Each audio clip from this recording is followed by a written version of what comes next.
Shalom anak-anak, selamat pagi semuanya. Bagaimana kabar kalian? Semoga semuanya sehat dan penuh dengan sukacita. Hari ini kita kembali lagi anak-anakku ya. Kita belajar di pendidikan agama Kristen Budi Pekerti.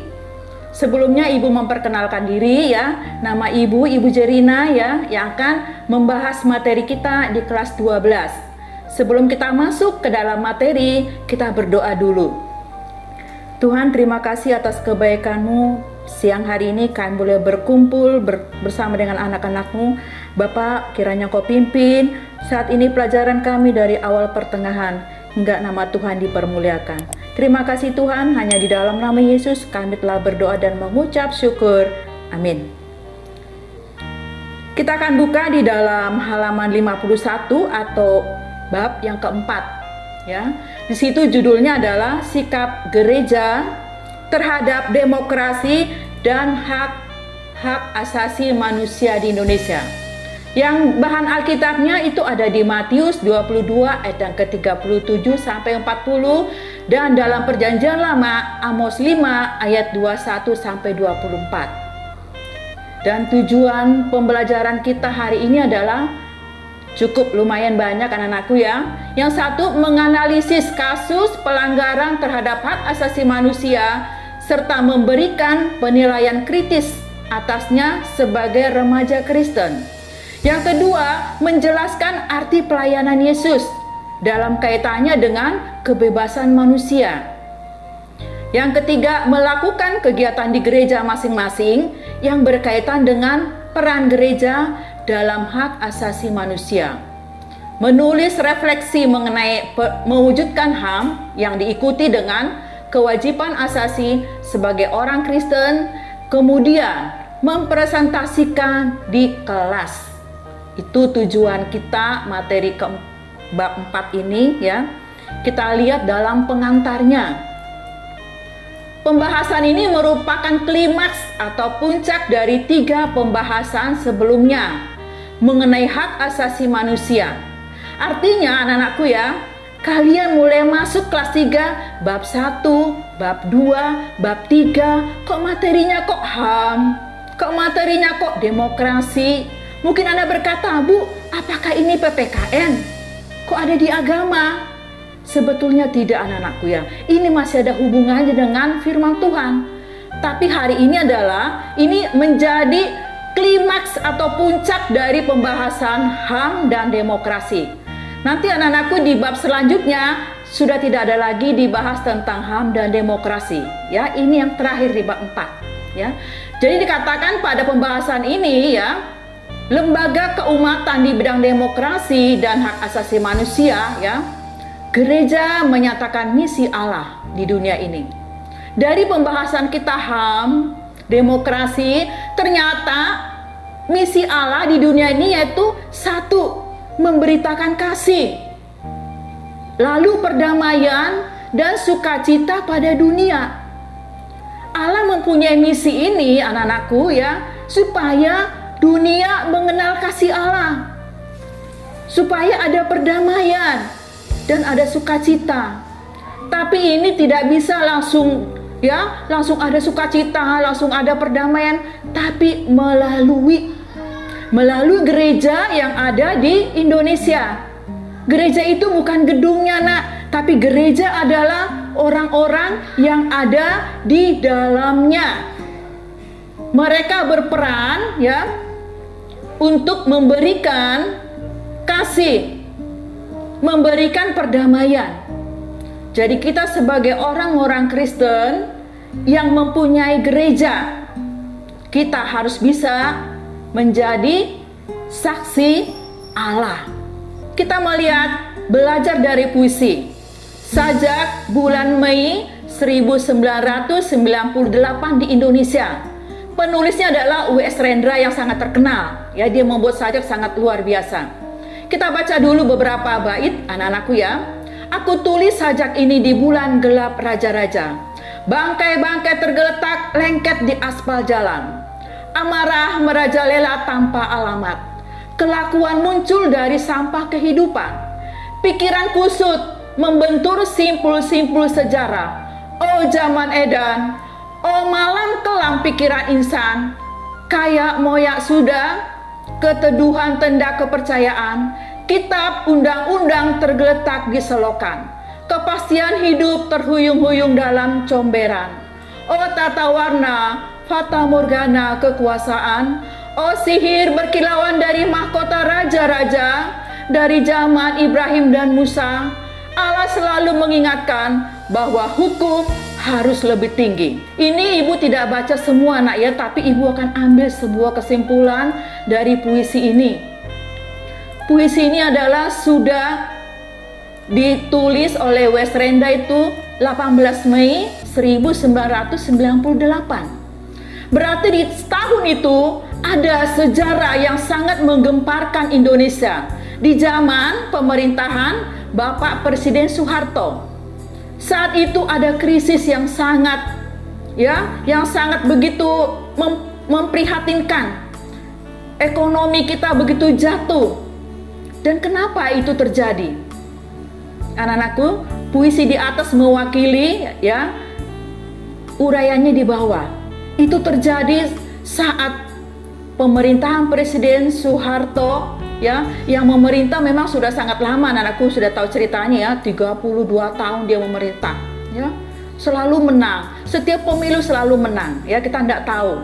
Tapi puncak dari pemerintahan dia harus diturunkan dengan tidak hormat, di demo di Jakarta itu banyak sekali kejadian-kejadian untuk menurunkan Bapak Presiden.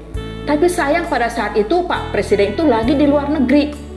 Jadi semua orang-orang mahasiswa siapa diajak untuk demo untuk menjatuhkan pimpinan presiden kita saat itu. Kita lanjutkan anak-anakku. Setelah kita membaca daripada puisi Wes Rendra, kita lihat ada tulis komentar kamu tentang permasalahan pelanggaran HAM di atas pada kolom di bawah ini. Dan guru akan memberi kesempatan pada beberapa teman kamu untuk membacanya, untuk membacakan komentarnya. Jadi setiap anak berhak memberikan komentar. Tak kali kita membaca puisi di atas boleh. Kalau ibu memberikan komentar ibu berikan contoh, ibu sangat prihatin dan sangat ngeri, sangat takut kejadian-kejadian yang sudah ada di atas tadi. Jadi anak-anakku boleh memberikan komentarnya Kita ganti yang ke C adalah hak asasi manusia menurut Alkitab. Dalam Injil Matius 22 ayat 34-40 dikisahkan tentang seorang Farisi yang bertanya kepada Yesus tentang apakah hukum yang paling utama. Dia berharap bahwa hanya ada satu hukum yang perlu dia lakukan agar hidupnya menjadi sempurna. Namun Yesus ternyata menjawab lain. Ada dua hukum yang paling penting dan paling utama, yaitu mengasihi Allah dengan seluruh keberadaan kita dan mengasihi sesama kita seperti diri sendiri. Artinya anak-anakku Allah tidak inginkan kita hanya mengasihi diri kita sendiri atau kita egois. Tapi Tuhan mau kasihilah juga sesamamu seperti dirimu sendiri. Ini harus kita lakukan. Anda berkata, pokoknya Bu saya menyelamatkan diri sendiri Bu, saya nggak bohong saya nggak mencuri saya tidak ngomong-ngomongin orang Bu. Bukan itu, terutama adalah kasih. Banyak orang tidak mempunyai kasih anak-anakku, tapi kita sebagai siswa kelas 3 harus memiliki kasih. Lalu Yesus mengatakan bahwa kedua hukum itu sama pentingnya. Walaupun hukum yang pertama itu disebutnya sebagai hukum yang terutama dan yang pertama. Artinya tidak mungkin orang hanya mengasihi Allah tetapi mengasihi samanya sendiri, tidak. Anda berkata, Bu aku mengasihi Allah Bu, aku baca Alkitab, aku ke gereja. Tapi Anda membenci temanmu Anda nggak mau mengalah sama teman. Kata Tuhan, percuma.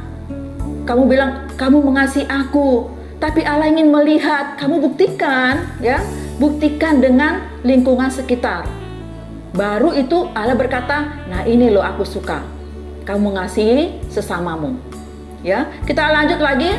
Ada juga hubungan vertikal antara manusia dengan Allah harus terwujud pula dalam hubungan horizontal antara manusia dengan sesamanya. 1 Yohanes 2 ayat yang ke-9, barang siapa berkata bahwa ia berada di dalam terang, tetapi ia membenci saudaranya, ia berada di dalam kegelapan sampai sekarang. Jikalau seorang berkata, aku mengasihi Allah, dan ia membenci saudaranya, maka ia adalah pendusta. Karena barang siapa tidak mengasihi saudaranya yang dilihatnya, tidak mungkin mengasihi Allah yang tidak dilihatnya. Artinya mengasihi sama berarti menunjukkan kepedulian kepada sesama, kesediaan untuk menolong, bahkan juga berkorban demi orang lain. Ini arti daripada vertikal dan horizontal, arti daripada salib Yesus. Kita mengasihi kepada Allah dan mengasihi juga kepada sesama.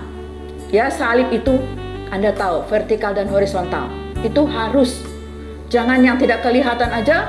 Allah, Anda berkata aku mengasihi Allah tidak kelihatan, tetapi tidak mengasihi sesamamu yang kelihatan. Kata Allah, itu bohong. Kita lihat lagi di dalam Amos 5 ayat 21 ya. Aku membenci, aku menghinakan perayaan, dan aku tidak senang kepada perkumpulan rayamu. Sungguh, apabila kamu mempersembahkan kepadaku korban-korban bakaran dan korban-korban sajianmu, aku tidak suka. Dan korban keselamatanmu berupa ternak yang tambun, aku tidak mau pandang. Jauhkanlah daripadaku keramaian, nyanyian-nyanyianmu, lagu gambusmu, tidak mau aku dengar. Tetapi biarlah keadilan bergulung-gulung seperti air dan kebenaran seperti sungai yang selalu mengalir. Ini yang Allah minta dari ayat tersebut. Kita harus punya keadilan. Pernahkah kita adil? Atau kita egois? Mau menang sendiri?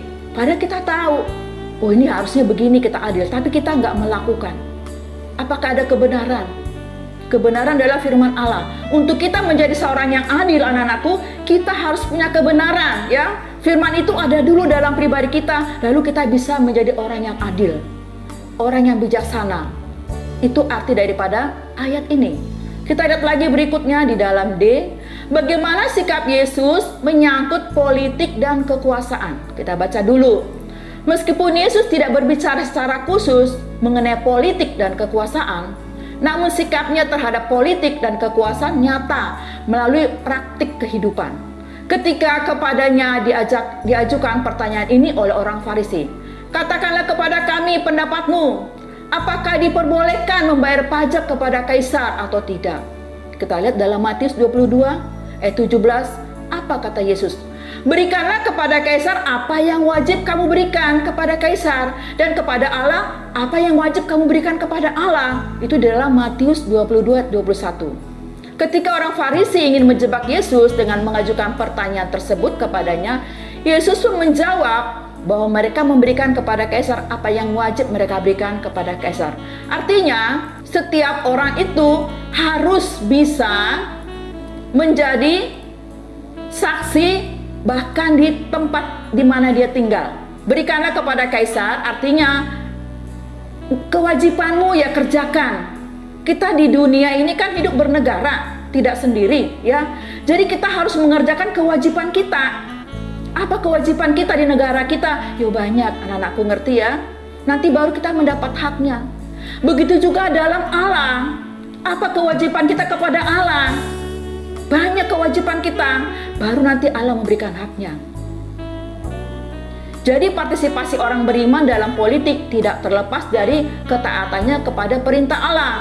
Paulus memperkuat sikap Yesus ini dalam kitab Roma 13 ayat 1-7 yang menyatakan, orang Kristen harus taat kepada pemerintah, namun hanya mereka yang layak dihormati dan ditaati saja. Artinya jika mereka yang berkuasa tidak menjalankan kekuasaan dengan benar, maka mereka tidak patut dihormati. Ketaatan dan hormat diberikan bersamaan dengan sikap kritis, objektif, dan rasional. Nah, ini ada diskusi anak-anakku ya, perhatikan ya. Diskusikan apakah manfaat dokumen ini bagi umat Kristen di Indonesia ya. Itu ada di bawah teksnya itu ya. Teks itu ada di bawah, jelaskan secara garis besar isi dokumen tersebut. Tiap judul yang diberikan tinta yang tebal berisi pokok-pokok yang harus dikritis. Tuliskan kesimpulan kamu menyangkut isi dokumen dan dalam kaitannya dengan sikap gereja terhadap politik. Dokumen ini adalah masalah tentang pemilihan umum ya.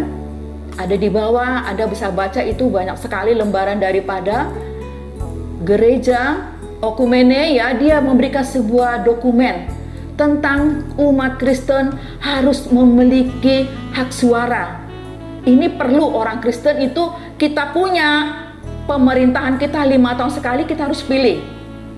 Jadi kita diberikan hak untuk memilih suara. Ya, gunakan hak pilih Anda. Anda sudah usia 17 tahun nanti akan memilih siapa calon yang pas di hati Anda. Dan kita juga lihat calon itu seperti apa anak-anakku ya. Jangan kita ikut-ikutan ya. Oh dikasih duit, kamu pilih ini yo, kok tak kasih duit kamu yo.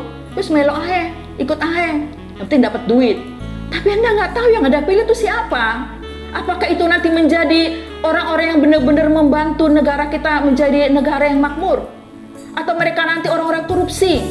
Jadi setiap orang-orang yang akan kita pilih anak-anakku, kita lihat dulu latar belakangnya ini siapa sih calon saya, ya. Jadi jangan ikut-ikutan. Ada duit mau, nggak ada duit nggak usah, ya. Lalu Anda berkata, "Alah Bu, ngapain Bu pemilih-pemilih Bu? Apa untungnya buat saya?" Ya, enak di rumah, enak tidur, nggak usah ikut ke TPS. Tidak anak-anakku.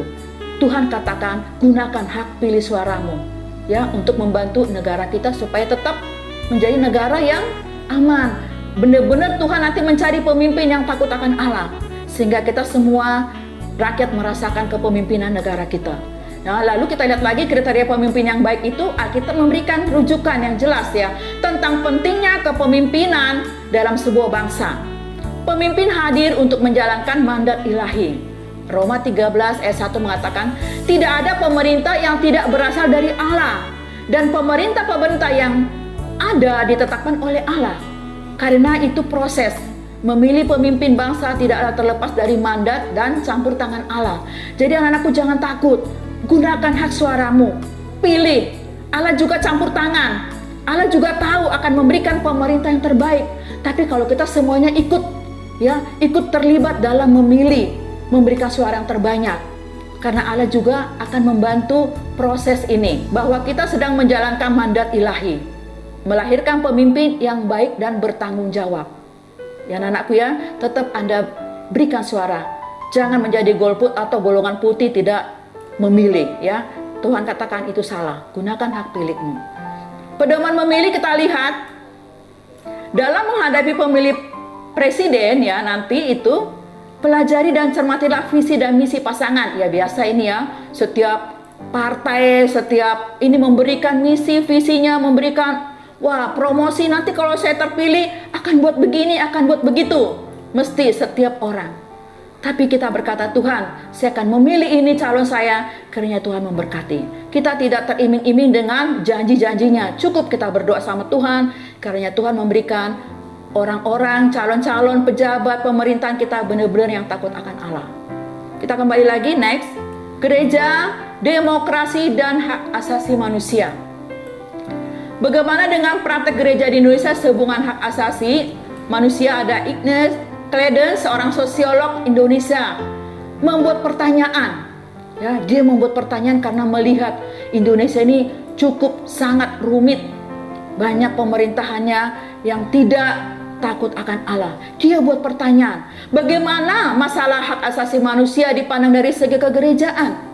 Dia bertanya lagi, apakah persoalan hak asasi manusia cukup dikenal dalam kalangan umat gereja?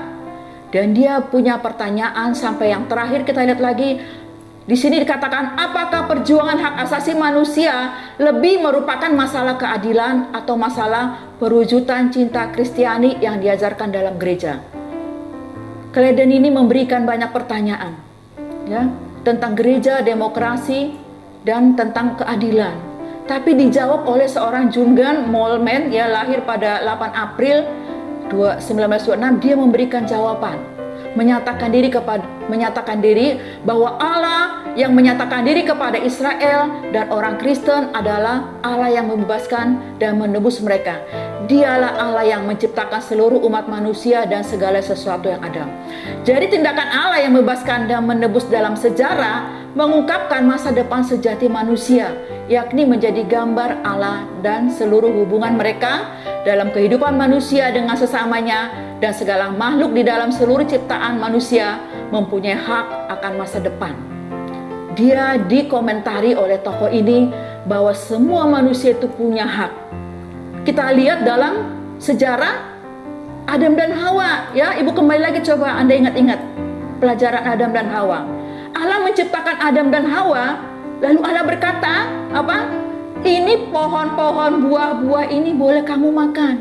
Tetapi ada satu buah yang tidak boleh kamu makan, adalah ini, pohon pengetahuan yang baik dan jahat. Apabila kamu memakannya, kamu akan mati. Allah memberikan hak kebebasan kepada manusia. Apa haknya? Boleh makan, boleh tidak. Berarti sejak kita manusia lahir, kita sudah punya hak kebebasan memilih. Ya. Banyak hak-hak sebetulnya di bab 1 sampai 3 kalau kalian pelajari itu ada hak pribadi, ada hak ekonomi, ada hak sosial, ada hak peradilan, itu banyak sekali.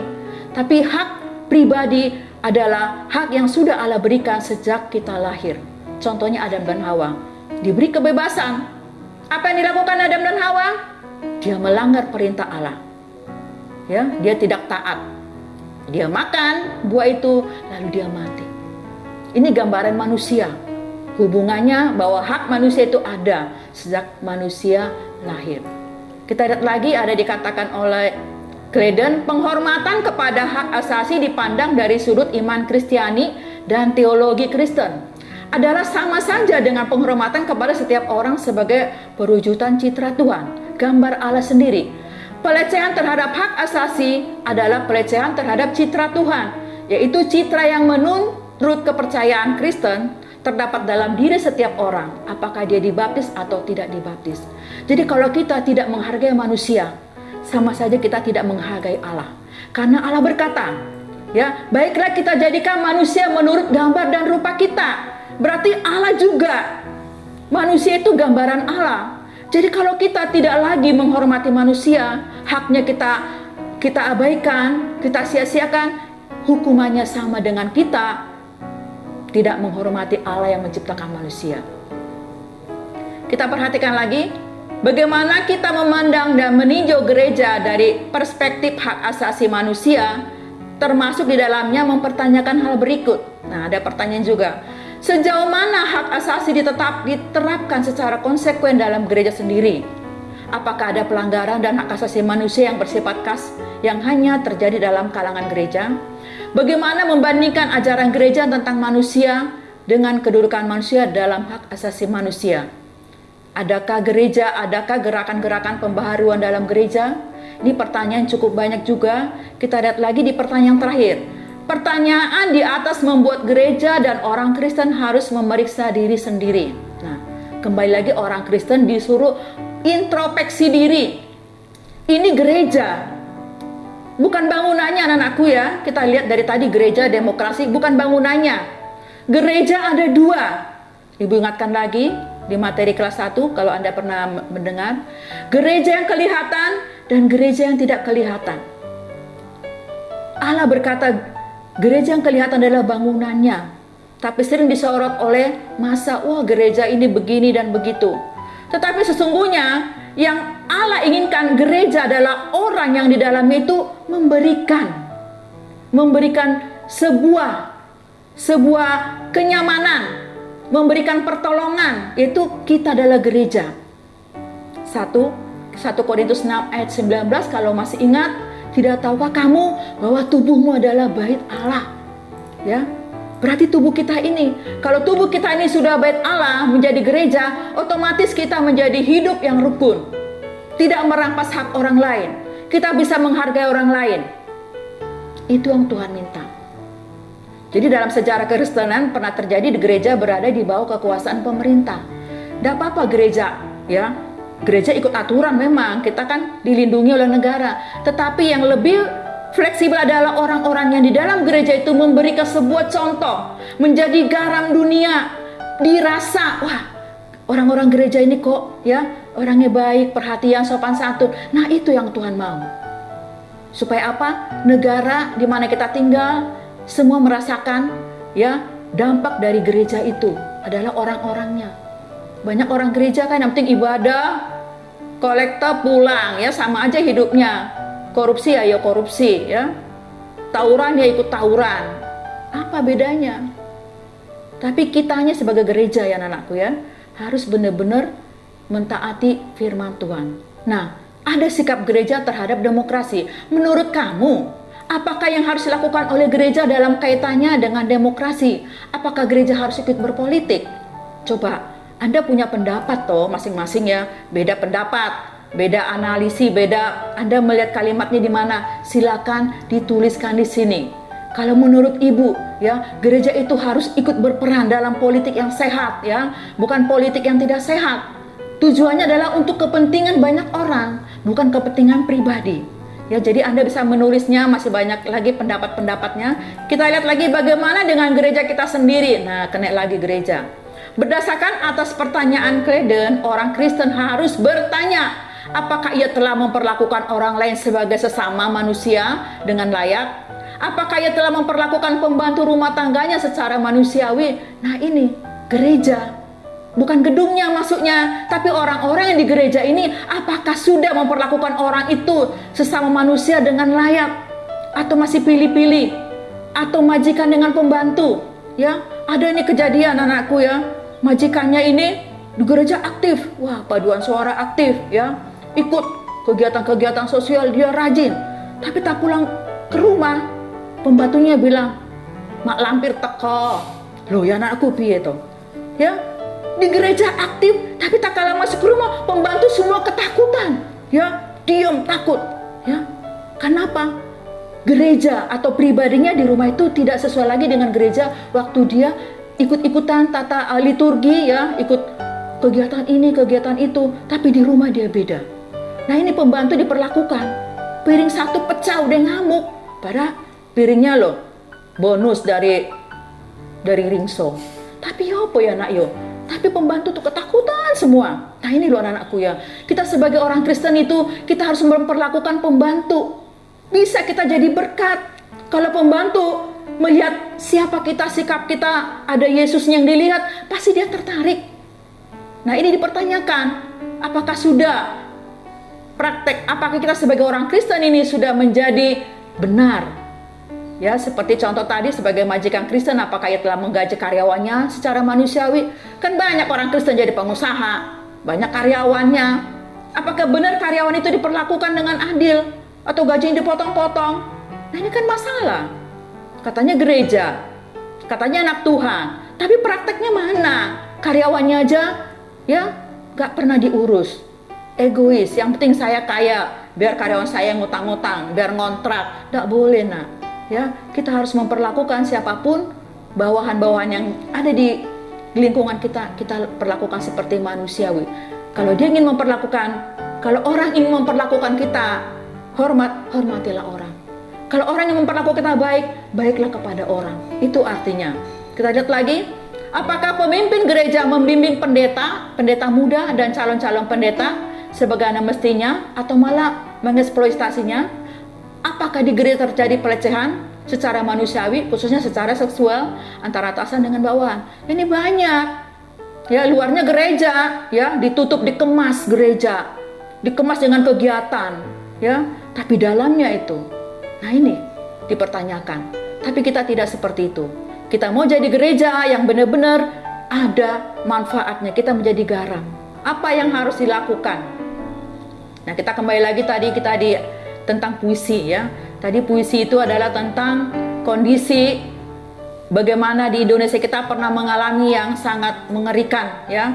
Di situ dikatakan puisi ini, pelajaran ini menggambarkan betapa rakyat kecil dan kaum lemah lainnya di negeri ini sering diperlakukan dengan sewenang-wenang. Sehingga dalam keputusasaan akhirnya mereka pun ikut merampok. Mengapa terjadi pemerkosaan? Mengapa mereka dibunuh? Ini adalah karena satu hal. Mereka tidak mendapatkan perlindungan daripada pemerintahan yang sedang kita tinggal di Indonesia ini. Pada waktu itu, betapa banyak orang Kristen juga mungkin terlibat. Waktu kejadian di Jakarta ya, banyak mahasiswa demo tentang menurunkan Bapak Presiden, itu juga mungkin jangan-jangan orang Kristen juga banyak yang terlibat ya. Dan bagaimana kita sebagai orang Kristen? Kalau kita melihat mereka di situ di jalanan, mereka dibunuh, mereka dibuat tidak adil, apakah kita menutup mata lalu kita tutup pintu? Sebetulnya kita bisa melakukan menolong mereka. Apa peran kita sebagai orang Kristen saat kejadian-kejadian itu? Apakah kita menutup pintu, anak-anakku? Atau kita nggak mau tahu? Padahal Anda punya kesempatan menolong mereka yang sedang dalam masalah. Ya, masalah mereka dianiaya, mereka diperkosa, mereka dirampok. Ya, pada zaman itu juga orang Cina banyak sekali, anak-anakku ya, lari ke luar negeri karena tidak amannya Indonesia, karena mereka habis tokonya dijarah ya di Jakarta pada saat itu. Orang Kristen sebetulnya punya kesempatan menolong, bukan menolong, Bu, nanti kalau saya tolong saya dipentung polisi, Bu, saya nanti nggak mau tahu, Bu, saya ngumpet menyelamatkan diri. Tidak, justru saat itu mereka butuh pertolongan. Kita orang Kristen buka pintu. Ya, kita tolong, karena dulu banyak sekali kejadian di Jakarta ya, mayat-mayat itu betapa mengerikan ya, disorting begitu, mereka dibunuh, dibuang, seperti puisi yang tadi Wes Rendra. Jadi gereja harus melakukan pelayanan rohani, karena pelayanan sosial perlu juga, tapi rohani perlu untuk membina karakter. Sekarang kita butuh karakter yang benar-benar menjadi orang yang berfungsi, benar-benar karakternya bagus. Kita melihat lagi, gereja paham akan panggilannya untuk membela orang miskin. Nah nih, banyak orang miskin, apakah pernah kita punya perhatian nggak? Anda berlebihan, tapi Anda orang miskin, sebetulnya Anda bisa bantu, tapi Anda pelit, ya, tidak mau nolong. Nah kita orang Kristen kan harus ada kasih. Kalau ada 3, kasih 1, itu firman Tuhan loh ya. Tapi nggak usah 1 lah, setengah ya. Itu kita membantu atau membela orang miskin dan tertindas. Jangan, karena jumlah orang Kristen sangat sedikit, bagaimana kalau nanti gereja dan orang-orang Kristen ditindas. Nah kita kan udah takut duluan. Sering kali kita belum berperang sudah kalah. Alah Bu, kan Kristennya dikit Bu, nanti kita loh Bu, ya jangan. Yakin Tuhan beserta kita, anak-anakku. Tak kala kita melakukan kebenaran firman Tuhan, kamu gak usah khawatir dan takut. Karena Tuhan juga berkata, aku berjalan, aku menyertai kamu. Tak kala kamu melakukan firman Tuhan. Ya nak ya, jangan takut ditindas gereja. Tuhan akan membela kita, ya. Karena gereja terjebak pada praktik-praktik politik praktis ini ya. Ketika gereja aktif dalam kegiatan membela rakyat miskin, gereja malah aktif mendukung partai politik tertentu berkampanye. Gereja dapat menutup mata ketika pihak yang dukungannya melakukan hal yang negatif. Kita boleh menolak.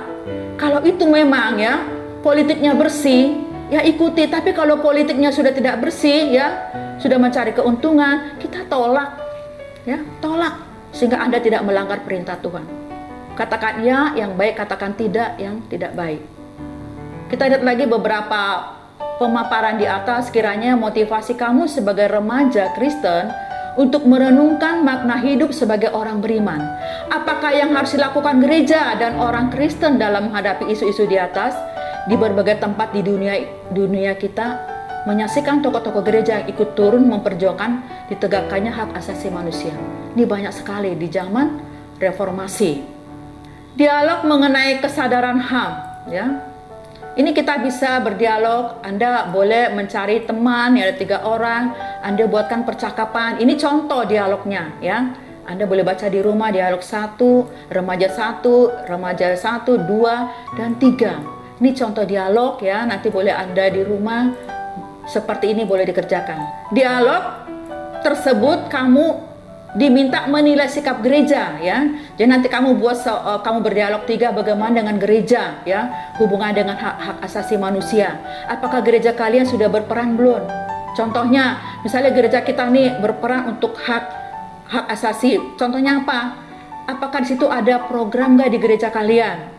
Misalnya menolong orang-orang yang tidak mampu. Oh, kita buat aja Bu, contohnya ini kan nggak sekolah. Kenapa nggak sekolah? Karena nggak ada uang, karena lingkungan mereka adalah orang-orang yang sangat ya ekonomi menengah ke bawah. Ini kita tolong, dari gereja kita buat program ya, kita sekolahkan, kita cari donatur di gereja ini siapa, pasti banyak orang mampu. Nah ini contoh-contoh yang harus kalian kerjakan di gereja. Kalian diskusikan dengan gembala, dengan pendeta ya, dengan majelis, buat program. Supaya apa? Kalian berperang ya, kalian ada suatu sasaran untuk menolong orang-orang. Siapakah yang dimaksud dengan gereja? Tidak lain daripada orang-orangnya kita semua ya, itu Alkitab yang berkata gereja adalah kita semua. Setiap anggota gereja, termasuk kamu sendiri sebagai seorang remaja Kristen. ikut serta di dalam tugas ini. Kita semua perlu berjuang dalam pembebasan banyak orang Indonesia dari ketergantungan dan belenggu oleh berbagai hal, kemiskinan, konsep tentang kedudukan laki-laki dan perempuan yang keliru, ya. Apa sih Bu? Kok kedudukan perempuan yang keliru? Dan kita kan suka melihat dia sebetulnya laki-laki loh ya. Pernah nggak teman-teman kalian? Dia laki-laki tapi ke perempuan, ya. Lalu ini perempuan tapi ke laki-laki. Nah, kalau kalian berperan di situ bisa ya menyadarkan pelan-pelan, kamu laki-laki harus begini loh ya. Itu kan kamu sudah membantu. Ya. Kamu sebagai wanita harus begini.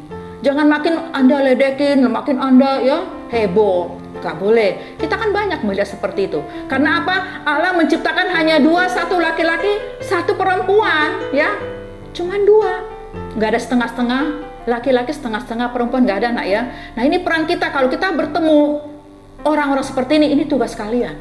Kalau Anda berhasil, Tuhan sangat memberkati Anda. Karena Anda sudah turut ya membantu pelayanan Tuhan untuk mengembalikan orang kepada posisinya laki-laki dan kepada posisinya perempuan. Ya, banyak yang keliru. Kita lihat lagi di sini, untuk melakukan semua tugas itu, gereja dan kita semua dapat bekerja sama dengan orang lain yang berbeda keyakinan. Nah, jangan egois ya. Ini banyak orang Kristen yang fanatik. Jangan. Kristen-Kristen aja Bu, jangan campur-campur ya. Berteman juga enggak boleh gitu nak ya. Kita harus semua beda keyakinan, beda suku, itu semua kita rangkul.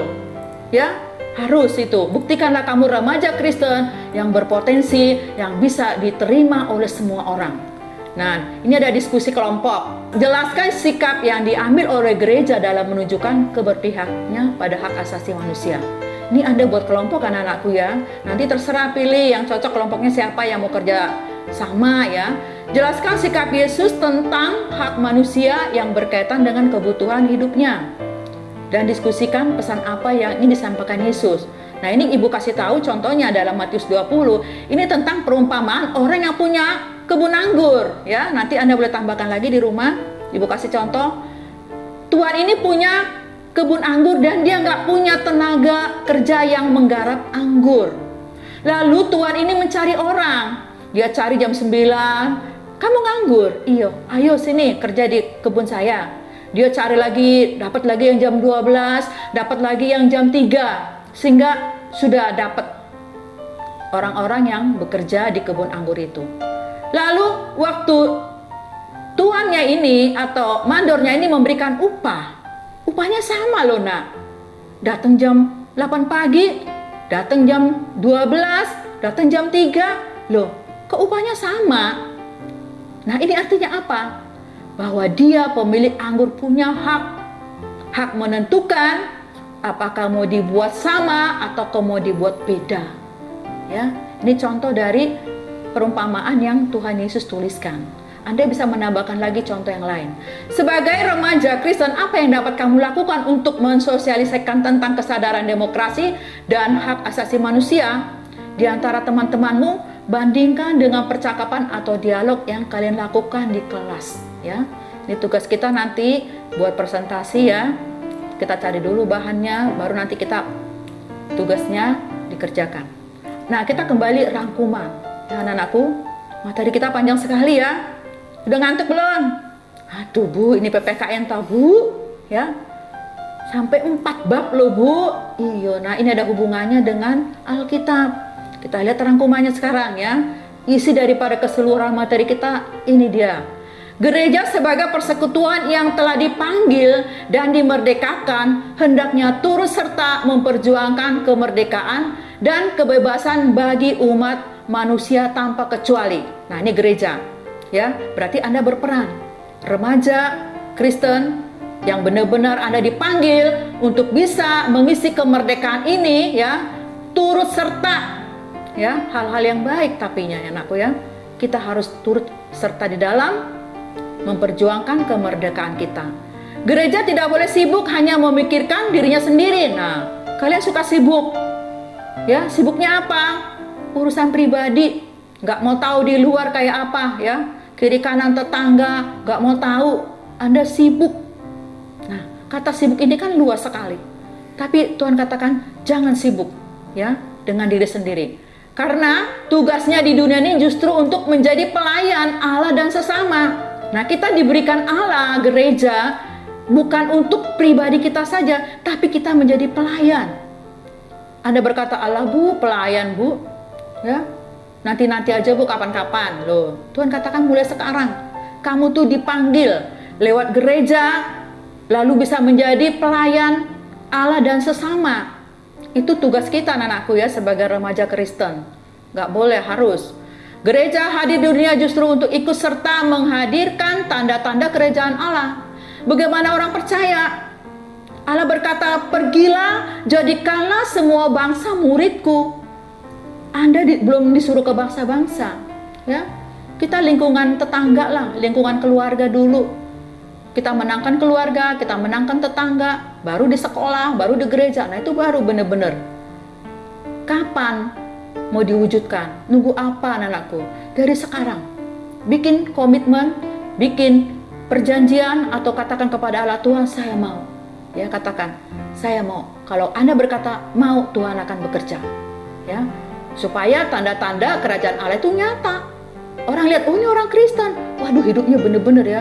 Beda dengan yang bukan Kristen. Nah, ini yang mau dilihat orang tuh kitanya. Ya, karakter sifat kita gimana? Egois gak? Nah, ini loh maksudnya daripada kata kalimat ini. Artinya gereja dipanggil untuk mewujudkan kehendak Allah, ya. Allah ingin pakai kaki, tangan kita, mata kita, semuanya untuk mewujudkan kehadiran Allah di dunia. Allah mau pakai siapa lagi? Ya, orang-orang Kristen yang mau. Supaya dunia melihat bahwa Yesus adalah Allah yang benar, ya, yakni keadilan, kebenaran, pembelaan kepada kaum tertindas dan teraniaya. Ini coba kita lakukan. Apakah ada orang yang dapat tidak adil? Apakah mereka tidak ada pembelaan atau mereka tertindas? Anda bisa mengatasi, Anda bisa membantu, ya dilaksanakan. Ya, cukup satu orang satu, nggak usah langsung ya sa-RT, sa-RW, enggak. Nah, 1-2 orang aja kamu layani, Tuhan sudah sangat senang. Allah berkata, jika satu orang aja bertobat kamu buat di dunia, maka di surga beribu-ribu malaikat Allah itu bersuka cita. Ya, 1 orang loh nak. Apalagi kalau kita menangkan beberapa orang, betapa surga itu bersuka cita. Kita harus wujudkan kerinduan Allah di dunia ini. Ya anakku ya. Keberpihakan dan keterlibatan gereja dalam demokrasi erat kaitannya dengan masalah-masalah kemanusiaan dan keadilan. Ya jelas. Gereja itu kan manusianya banyak. Kalau gereja tidak membentuk karakter jemaatnya ini, bagaimana mereka hidup dengan orang lain? Ya, apakah dia bisa bersosialisasi dengan orang lain, menerima perbedaan-perbedaan? Nah, itu kan harus dibentuk di gereja. Jadi gereja tugasnya banyak, membentuk manusia menjadi manusia yang benar-benar bisa orang menerima. Ya, dia bisa mempengaruhi hal-hal yang baik. Kita lihat lagi, gereja mendidik dan mendampingi umatnya dalam mewujudkan nilai-nilai kemanusiaan yang luhur dan yang perlu dijamin, serta tentang hak-hak kewajiban moral yang harus diperhatikan ya. Gereja mendidik loh ya, dididik. Berarti kalau dididik itu kan belajar. Nggak mungkin belajar satu hari langsung pintar, berkali-kali ya, dididik sampai benar-benar dia keluar dari gereja, dia bisa dipengaruhi untuk mempengaruhi ya orang-orang menjadi baik. Itu tugas gereja. Iman Kristen menuntut keberpihakan serta kegigihan gereja sebagai lembaga maupun sebagai persekutuan orang percaya yang berjuang bagi perwujudan keadilan dan kebenaran untuk semua orang tanpa kecuali. Ya, jadi ini gereja ini semua orangnya, bukan Kristennya aja, bukan saudara-saudaranya aja, bukan nenek kakeknya, enggak ya, semua tanpa kecuali. Allah mau kita berperan. Jadi perjuangan itu bukan hanya untuk umat Kristen ya, namun bagi semua umat beragama juga loh. Seluruh bangsa Indonesia tanpa terkecuali. Sebab tujuan kita adalah terwujudnya kerajaan Allah dalam suasana yang nyata, yaitu dalam kenyataan hidup yang kelihatan. Jelas ya anak-anakku ya. Sudah Ibu rangkumkan tadi semuanya. Dari awal pertengahan tadi sudah banyak sekali materinya ya. Tapi kalian harus baca lagi di rumah. Kalau hanya ini aja Anda belajar, enggak, harus dibaca lagi di rumah. Tadi Ibu katakan tugas yang tadi sebagian Ibu kasih contoh, Anda juga di rumah cari lagi bentuk-bentuknya ya. Kita akan tutup dalam materi kita pada siang hari ini. Kita akan berdoa. Bapa dalam surga, terima kasih Tuhan atas penyertaan Tuhan dalam materi kami tentang peranan gereja Tuhan. Biarlah kami sebagai gereja Tuhan boleh Tuhan orang-orang melihat Tuhan sifat karakter kami ada Yesus yang harus mereka contoh Bapa. Berikan kami kekuatan Tuhan untuk melakukan firman-Mu Tuhan, karena kami rindu dan yakin dan percaya Engkau tidak pernah meninggalkan kami, Engkau menyertai kami tak kala kami mau melakukan kebenaran ini. Terima kasih Tuhan, hanya di dalam nama Yesus kami berdoa dan mengucap syukur. Amin. Terima kasih anak-anakku, tadi kita sudah menyelesaikan materi kita keempat. Sampai jumpa lagi di materi berikutnya. Tuhan memberkati. Shalom.